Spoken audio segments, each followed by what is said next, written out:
Hello everyone. The video for the Amax finally came out and I was able to compare or double check my numbers. I really don't like to do a build unless it's for a comparison's sake or otherwise until I can for sure confirm the numbers.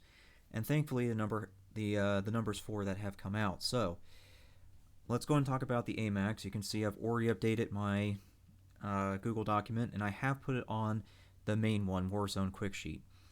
Real quickly, I have two documents, and I will mention them on and off over the course of recordings. My Warzone Quick Sheet is the main one. That's where all the information is and all the guns that I think are good, based on recoil, range, numbers, or otherwise. My additional Warzone build is where I throw weapon builds that I don't think is good, either because of recoil or some other factor. So I do keep my builds separated quite nicely. With that said, I have put the Amax on the Warzone Quick Sheet build despite its very odd numbering. Let's go and take a look at it. I've determined that the only way that the Amax will work in Warzone is if it has its longest barrel. Its bullet velocity is actually quite slow. But as far as the other stuff, it's pretty straightforward. It does need sleight of hand. This is something that I was noticing with the numbers, and I did see that on my own tests as well. The reload speed for the Amax is actually quite slow for an AR. It does need sleight of hand. That's a downfall of it. Even with sleight of hand, it's a 1.10 second reload. So that's basically an AK's reload almost, but without sleight of hand, because you'll see it down here. The AK is 1.17 without sleight of hand. The AK is one of the fastest reloading guns in the game.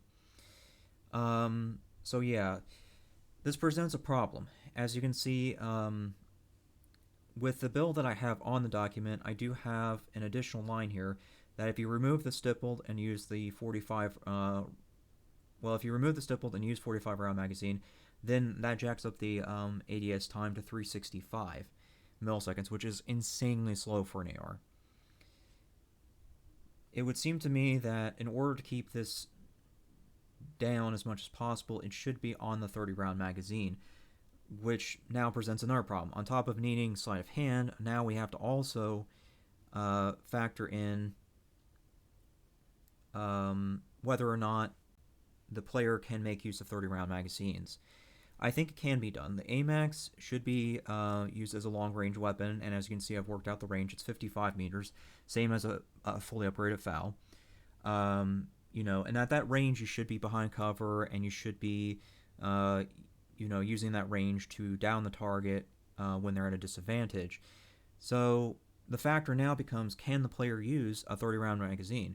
Because if they can, we avoid this nasty 365 millisecond ADS time.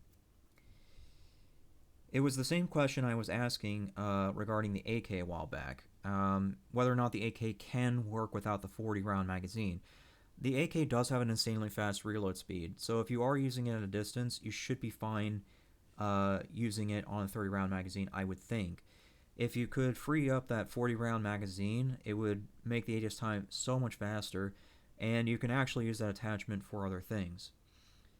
But, yeah, so there's that. So I would say those are the two biggest downfalls of the Amax.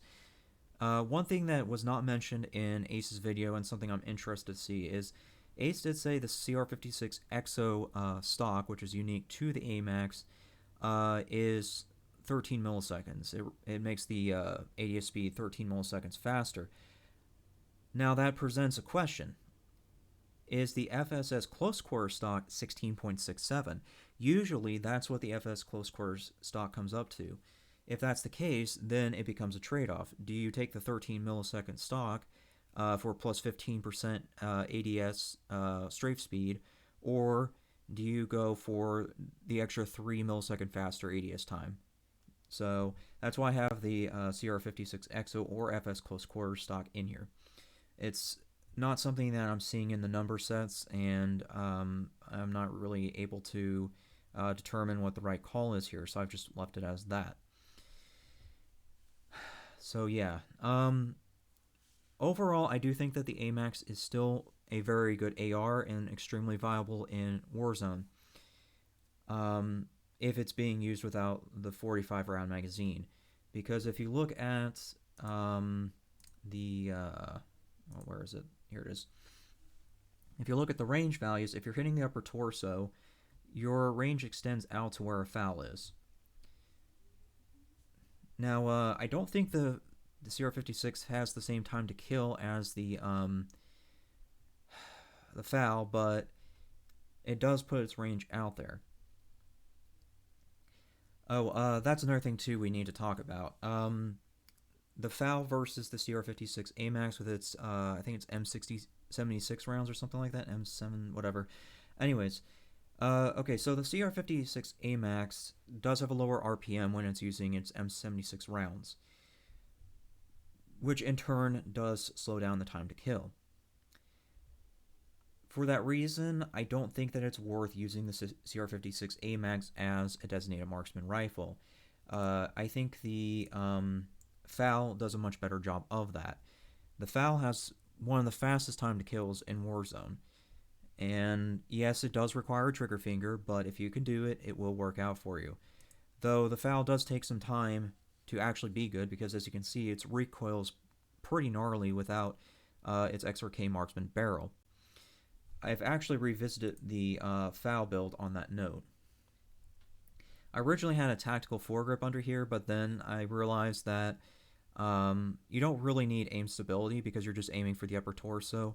So I put a Ranger foregrip in there because of the fact that the XRK marksman goes up and to the right. So I'm trying to control the recoil for that. Now, I don't think it's necessary to put a Ranger foregrip on there, but a lot of people have been complaining that the XRK marksman FAL is still too high of recoil. I disagree, but if that's the issue, then fine, Ranger foregrip. If you can work without the Ranger foregrip, though, then you can do whatever it is you want to with that. You can add a monolithic suppressor, seeing if people have a hard-on for that. This is the one time I'll be okay with it, just because there's not really too many other attachments to do here.